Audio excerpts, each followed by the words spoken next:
Dis-moi, maître, c'est quoi un bail commercial? Le bail commercial est un contrat de location portant sur des locaux pour l'exercice de l'activité professionnelle du locataire, qu'elle soit commerciale, artisanale ou industrielle.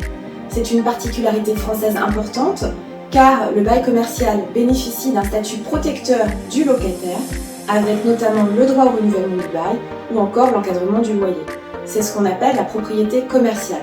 Cela lui donne une valeur marchande, ce qui signifie que le locataire peut revendre son droit au bail, soit comme élément de son fonds de commerce avec la clientèle, soit seul pour l'exercice d'une activité différente. Et comment je sais si ma location est un bail commercial? Les mentions sont importantes mais ne suffisent pas. Par exemple, un contrat qui ne s'appellerait pas bail commercial mais en remplirait les conditions pourrait être requalifié de bail commercial.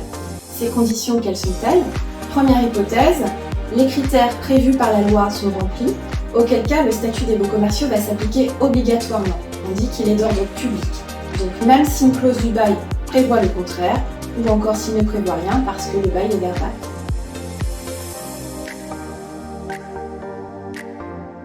Les conditions prévues par la loi. Première condition, il faut un bail, donc un contrat de location qui va porter sur des locaux, en contrepartie du versement d'un loyer. S'il n'y a pas de loyer, il n'y a pas de bail.